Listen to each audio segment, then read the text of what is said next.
Welcome back to the solutions manual. In this video, we will solve the problem 2-33 from RC Hibbeler Engineering Statics 12th edition.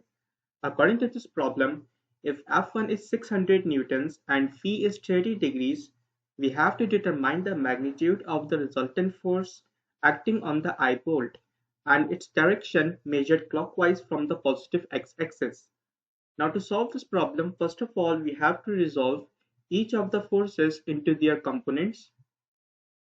So for F1 force, I have one vertical component and one horizontal component. Similarly, for the F2 force, I have a horizontal component and a vertical component. For F3 force, I have a vertical component and a horizontal component. So let's label them. If this angle is phi, then that angle is also phi because they are alternate angles, so they are equal. So this the horizontal component of F1 is F1 cos phi and the vertical component is F1 sin phi. For the F2 force, the vertical component is F2 sin 60 and the horizontal component is F2 cos 60. For the horizontal and the vertical components of the F3 force, we have to use this 3-4-5 triangle. So the horizontal component of F3 force is F3 and the ratio of adjacent, which is 3, over the hypotenuse, which is 5.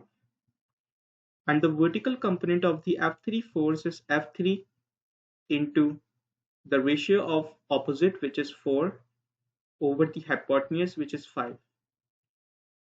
So now we have resolved each of the forces into their components. So now we can apply our summation equations to find the horizontal and vertical components of the resultant force. So for Frx, I have to do summation of forces in x direction and I'm considering the right hand side as positive. So Frx is equals to F1 cos phi plus F2 cos 60 and the horizontal component of the F3 force, but it is directed in the negative x-axis. So negative F3 3/5. So when I substitute the values, I have Frx is equals to F1, which is 600 cos phi, and phi is 30 degrees, plus F2, which is 500 into cos 60, minus F3, which is 450 into 0.6. So Frx comes out to be 499.62 newtons. We can see that we are getting a positive answer, and earlier we had considered Frx to be directed towards the positive x-axis. So it means Frx is directed in the positive x-axis. Now for the Fry, so Fry is equals to summation of forces in y direction, and I'm considering the up direction as positive. So we have F1 sin phi minus, because F2 sin 60 is directed in the negative y-axis, so minus F2 sin 60. Also, the vertical component of the F3 force is directed in the downward direction, so negative F3 into 4/5. This is Fry. So when I put the values, Fry becomes 600 into sin phi, which is 30 degrees, minus F2 500 into sin 60, minus F3 into 4/5, and F3 is 450 into 0.8.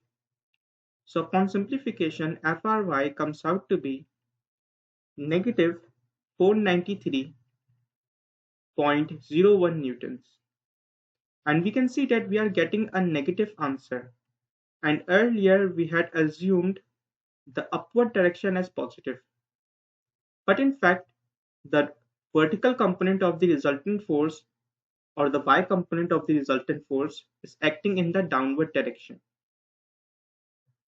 Now we have to find the magnitude of the resultant force. So for the magnitude, we can use the Pythagoras theorem.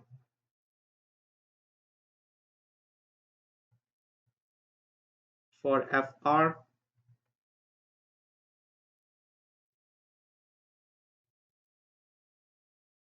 square root of Frx square plus Fry square.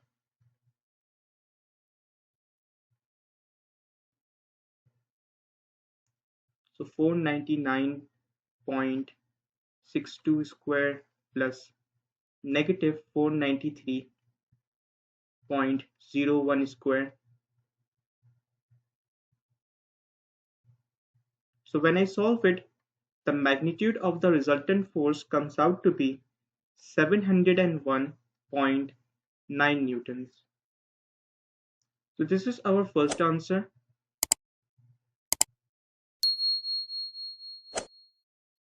But we also have to find the direction of the resultant force that is acting on the eyebolt measured clockwise from the positive x-axis.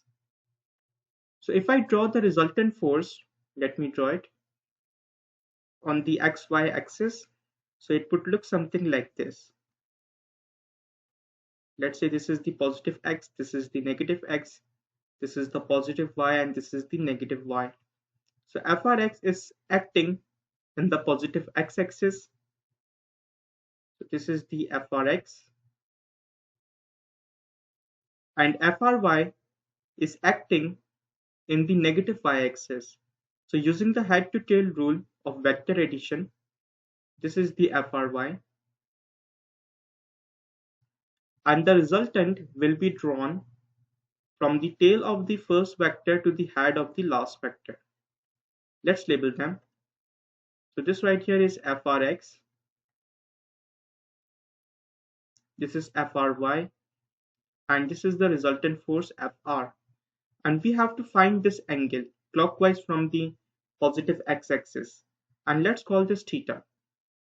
So for tan theta, we can do Fry over the Frx, and we just have to use their magnitudes, is equals to negative 493.01 divided by 499.62, and since we just have to use their magnitudes, so I'm going to put the modulus before them. So tan theta is equals to 493.01 over 499.62, and you can see that the negative has been removed because we had applied the modulus.